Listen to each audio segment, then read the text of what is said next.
everybody, and welcome to another episode of the Heartland Franchise Guy, your insider's guide to all things franchising in the local area. This is the place for advocacy, resources, and education on all things franchising, and a great place for folks who want to stop by because they're entrepreneurs and they just want to learn more about the franchising industry. I'm Blake Martin, local small business franchise owner and your Heartland Franchise Guy. Today's guest is somebody that can help all entrepreneurs in franchising and outside of franchising. I am very happy to welcome Elizabeth Yearwood from the Nebraska District Office of the Small Business Administration. Thank you. Hi, Blake. Thanks so much for having me on. You're very welcome. And I'm going to throw you a softball to get you started. What's the acronym for U.S. Small Business Administration? It is United States Small Business Administration. Gee, thanks for spelling out the United States part. Yeah, you bet. Just in case you didn't know. Yeah, I'm sure there's another U.S. in some country of the world, but I was pretty clear on that one. So, okay. So it's when we hear people colloquially talking about the SBA, we're talking about the U.S. Small Business Administration, right? Yes. Yeah. And you and I have worked together a few times, but I want to make your title is a mouthful because you're super important. So you are the Economic Development Specialist / Public Information Officer with the U.S. Small Business Administration. Officer, does that mean you can arrest people? I can. Mm-hmm. If Awesome. you don't do your small business right, I will come for you. Oh, okay. Or if you just don't pay your loan.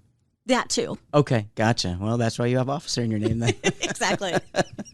Elizabeth, thanks for joining us. Okay, let's get down to brass tacks.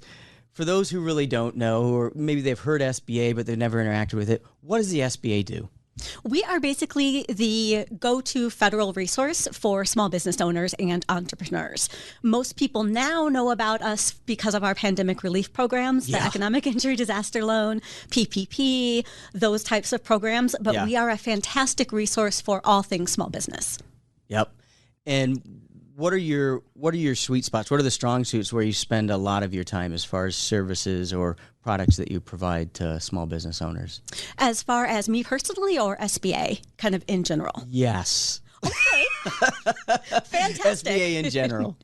We really are kind of a bridge to local resources. Okay. We provide counseling, technical assistance, mentorship, consulting services, all of those through our resource partners. You can go to sba.gov/local-assistance to find the resource partner that's nearest you. Okay. So we do that. We also have guaranteed loan programs that are administered through banks. Yep. These are small business loans. They go all the way up to $5 million. Some have as high as a 90% guarantee, which makes it a lot easier for small business owners to get access to capital. So, and the SBA, with the exception of the occasional disaster loan, right? Like you mentioned with, hopefully we never deal with that again, but whether it's a hurricane as a disaster loan or something like a pandemic, you've done those loans directly through the SBA, but otherwise the SBA isn't actually giving the loans. Correct. Yes. Our loan programs for regular business are done through the banks, lending institutions, credit unions. So your first step is actually to go and talk to them about the loan programs, and then they'll work with you on what program might fit best. So as long as that bank already has a relationship, participates with the SBA, you make it a little easier for the lender, the banker, to provide that small business loan. You give them a little bit of top cover so that people who otherwise might not be able to get a yes from the lender will now get a yes because it's an SBA-backed loan. Exactly. We have a little bit more lenient collateral, credit requirements, down payment requirements than traditional financing programs do. So that's kind of a benefit of SBA as well. Right. And SBA is all around the country. Yes. You represent the Nebraska District Office. Based in Omaha. Yes. Yeah. And there are district offices all over the country. We have listeners who listen from all over the country. There are essentially SBA offices in most metropolitan areas? Every state, for sure. And then some of the larger states like Texas and California will have multiple offices. And then Wyoming's probably got 14 offices, right? At least. Yeah, that's what I figured. 16 last I heard. You have 7 in Scotts Bluff, don't you? Yes. Yeah, okay. But a lot's gone virtual as far as the support and resources, right? So yes. And while our district offices are few, We have, as I was saying, district offices in all of the states, but our resource partners have multiple offices covering all of the states as well. So the ones that we work with, SCORE, Small Business Development Centers, Women's Business Centers, there could be, anywhere from 2 to 8 of those different centers in every state. Gotcha. Yeah. And as you said, part of what you do is connect the dots on those and marshal those resources. Yes, exactly. Fantastic. So what are some of the things we should know that are going on through the Nebraska District Office right now? We have lots of training coming up. We're working with our Small Business Development Center and our Women's Business Center on doing a New Year, New Business series that kicks off in January and February. It's been virtual the last couple of years with COVID, of course, but now we're really excited that that's going to be back in person. New Year, New Business New Year, New Business, yes. Conveniently starting in January. Imagine that. Right? Yeah. But it's every topic that might be of interest to people that are looking to start businesses. Such as financing, marketing, pricing strategies, what lenders are looking for in successful loan applicants, accounting, pretty much any topic you can think of. And where are they going to find this information? That is also on our website. You can go to our district office calendar to find that. That's. I'm sorry, I should know this. I should have this memorized. It's SBA.gov Nebraska. They just changed it. So it is SBA.gov/districts/Nebraska, I believe. Or somebody could probably Google SBA Nebraska. Yes. That's probably the easier way. I think that's why those guys are multi-billionaires. Just changed it. Yeah, exactly. Okay. Thank you. I appreciate that. And as our audience knows, we have the QR code running on this on all the platforms that the podcast goes on, so they can always scan that QR code if they're having any trouble getting in touch, and we'll make sure that you get the information you need. So, perfect. And just in case it changes again before this publishes. It might. Everybody can always reach out to me, of course, as well. Gotcha. Now, you are a veteran yourself. Yes. You and I have collaborated on some veteran stuff, and you had some really exciting things to talk about as far as veteran resources, educational tools, and things for vetrapreneurs, right? Yes. There's actually so many resources out there for veterans. It's really exciting. And being a veteran myself, I just really appreciate the effort that SBA puts into helping veterans to start and grow their small businesses. But one of the most well-known resources is the Boots to Business program that you presented for many times. That one is held on base. It's an introduction to entrepreneurship. It's a 2-day deal. Veterans can attend as long as they have pre-existing base access. And because, of course, not every veteran does, we also do a Boots to Business reboot, which is a 1-day version of that. So it still covers the same information. It's just much more condensed. And then we do those virtually as well as in person. We try to do them in person a couple times a year. Yeah. So that's a fantastic resource. And then there's a lot of women's veteran resources. There's service-disabled veteran resources. A lot of nonprofits and different universities offer these. There's the Veteran Women Igniting the Spirit of Entrepreneurship. That is. I'm impressed that you just said all of that all at once. Well, it's better than acronyms, right? That's true. But yeah. All of this information is on our website as well, sba.gov/veterans. Okay. It lists out all of the different programs. Like I said, there's a couple for women veterans. There's some for service-disabled veterans. There's some for all veterans. Some of these are all online. Some of them are online plus a residency. Okay. As well as follow-up What does that training. mean, plus a residency? Doing face-to-face? Exactly. The one I'm thinking of, I believe, is the VWise one, and then that one is a 3-day residency. Gotcha. One of them is a 15-day residency, so it really kind of depends on the program that you're looking at. Okay. So it's a great combination of the online training, the in-person training, and then most of them have months and some cases a year of follow-on training. All for very low price or free. So it's fantastic resources. Yeah, that's a good price. Yeah. And that's all at sba.gov/veterans. Yes. Got it. All right. Or they go to sba.gov and just do a little browsing, right? Yes. Or they contact me directly. I'm always happy to talk to people. How do people get a hold of you directly? They can call me, 402-221-7200, or they can email me, elizabeth.yearwood@sba.gov. That's Yearwood as in Tricia. Okay. But I don't have her look, salary, or personality, or singing voice for that matter. But so Elizabeth with a Z .yearwood@sba.gov. You're on tour throughout the metro. Throughout the whole state. We actually cover the entire state of Nebraska. Which, speaking of, email is probably the best way to get a hold of me, just because we do cover the entire state of Nebraska. I'm out and about quite often. Oh, okay. And you have I would imagine it continued to grow during COVID. You have a pretty burgeoning Twitter account. Yes. To the Nebraska district office, right? We do at SBA follow _ that. Nebraska. They post some really good stuff on there. We do. We definitely try to. And we are now on LinkedIn, too. Oh, so, man, you guys just came into the 21st century. We are trying.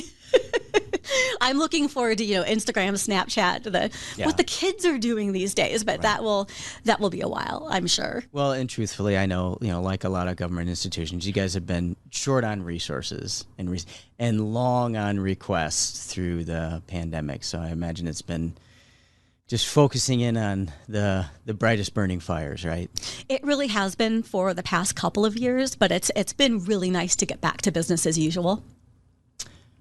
What was it, if you don't mind me asking, what was it like? So you must have been, you personally, but just the SBAs in general, you were kind of at the forefront when everything hit with COVID. Do you think about, you talked about PPP and the EIDL loans and kind of the first rescues, and everybody's focus was on the Treasury Department in D.C., but then almost all of it was administered through the SBA offices. Yes. What was it like to be working in an SBA office in March and April of 2020? It was crazy. And we stayed in the office for the first year of the pandemic. It was honestly nonstop phone ringing. We would come in to have 80, 100 phone messages every morning. It was insane. Wow. But we were really happy that people were calling us, though, because we could help and we could get the word out. And that was really probably the most rewarding time of my whole SBA career, really has been the past couple of years. Really? Mm-hmm. It really has been. We helped so many people to get EIDL advances and loans and increases. It's just been fantastic. Wow. Congratulations. Yeah, thank you. I was not expecting that answer. You know what? The years flew by. Yeah. So it went by so fast. 2020 through 2022 was like a half a year. It's a blur. It really is. Yeah. Yeah. Well, and I will say, just to compliment you publicly, you're with the Nebraska District Office, and I know the SBA Nebraska District Office had a lot to do with the state of Nebraska crushing all kinds of records when it came to processing PPP and EIDL, and so thank you. You're very welcome. I was one of those recipients. Oh, good. Good. That is what we're here for. Appreciate it. National Small Business Week. I had a note that we wanted to talk about that, so that comes up every year. Talk to me a little bit about National Small Business Week. It does. So it is the first week in May. And what I really wanted to talk about is we are always looking for outstanding I don't want to talk about that. Okay. We're always looking for, generic run-of-the-mill businesses. Well, darn it, that's what I want to talk about. And since I'm a guest, you kind of have to do what I say. And you're wearing the cat shirt. And I'm wearing the cat shirt. Let's just let the public know she's wearing the cat shirt. She's a dog lover. Exactly. I do love dogs, but cats are better. Okay, fair enough. Saying, let the angry calls start coming in on that one. But cats are better people. I'm just saying. All right, you went on a complete tangent there. I did. Can you Sorry. Get back to the you derailed me. I absolutely can. National Small Business Week. Yes. So that is SBA celebrates small business owners and small businesses all year long, right? But that's the week where we pay specific attention to celebrating small business owners' accomplishments and all that they've done for their community, to grow their businesses, to hire employees, basically to keep, to stimulate the economy in their local areas. Yeah. And my favorite part about Small Business Week is getting nominations for the SBA Nebraska Small Business Person of the Year Award. So I like to think that every small business owner knows that he or she is the best. So this is your chance to prove it and up your street cred and let everybody know that you're the best. Nominations for this exciting award are due December 8th. So just a couple days, not much time left, but it is only a couple of forms. An entity like a resource partner or a bank, really You can nominate anybody. yourself. It doesn't have to be... Correct. Okay. Yep. So anybody can nominate you or you can nominate yourself. Gotcha. And this, so people will listen to this in perpetuity, right? People might be listening to this months after we record this. Generally, this has been an annual award that SBA has done, right? Oh, yes, absolutely. And is there an opportunity? Do winners of the state SBA then go on and compete for regional or national? Yeah, I thought that was the case. Yes, both regional and national. And we really, really, really, and I cannot stress this enough, really want a national winner. That would be fantastic if we could put Nebraska at the top of people's minds. So the national winner gets to adopt one of your cats? No, but I can help them to adopt a cat since that is my night job. Don't open that door. Don't open that pet door? Okay, I won't. Exactly.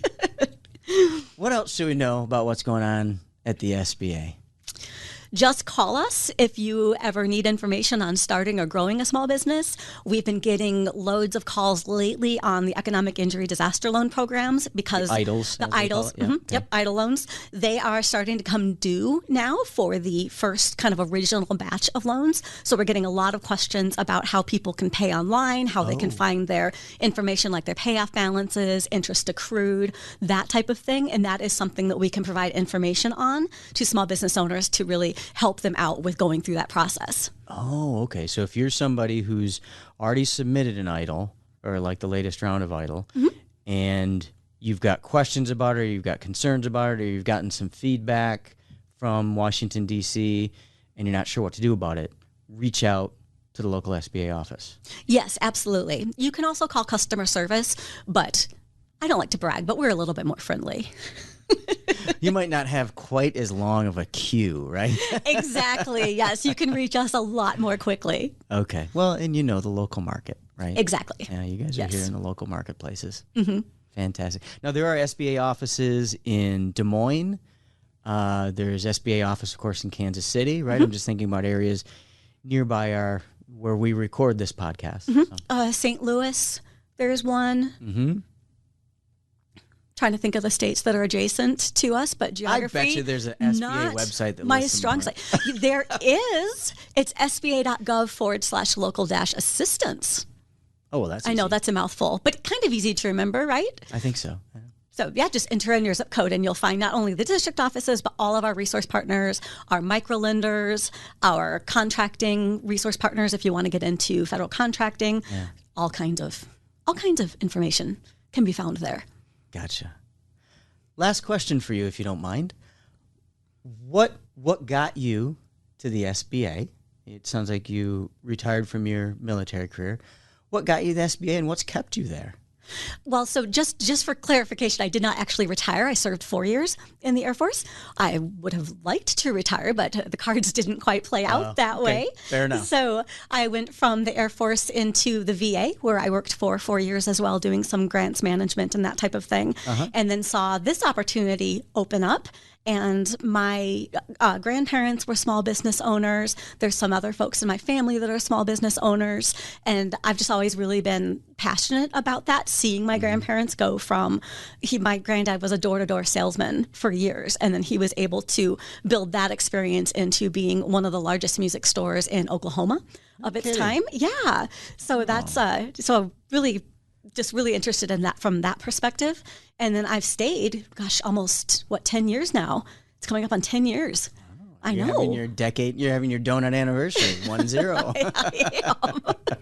I am. It's hard to believe it's gone that fast, but I just love it. Honestly, it is the best job in the world because I get to help people achieve their dreams. I mean, doing what you do, you know exactly what it's like. It's wonderful, isn't it? There is quite an upside. It is. It's a huge upside. Yeah. Really not much of a downside, to be honest.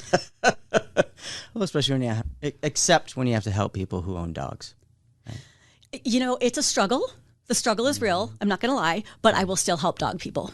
All right. Fair enough. Yeah, you bet. Well, thank you for helping all of us. Thank you for being on the podcast today. We appreciate you enlightening us on a whole lot of stuff coming up. Absolutely. Thank you so much for having me. I really enjoyed being here. Absolutely. And thanks to all of you for listening to another episode of the Heartland Franchise Guy. Let's not keep this content secret. which means share this, subscribe, and follow. And if you know somebody who could benefit from information about any of our topics, including the Small Business Administration and what they do in the community, please do share this with them. If you have any questions or have some follow-ups and you want to get a hold of the right person and you can't hit rewind and find the right link that we talked about, just use that QR code on your screen and get in touch with us. We'll make sure that we get you the answers that you need. Thank you all for listening to another episode of the Heartland Franchise Guy, and we'll see you again here soon on our next episode. By the way, our next episode, we are moving by popular demand to releases on Tuesdays. So you will you will immediately see in December of 2020 that we are now releasing all of our podcasts, including this one, on Tuesdays. We hope you all have a wonderful day, and thanks for listening.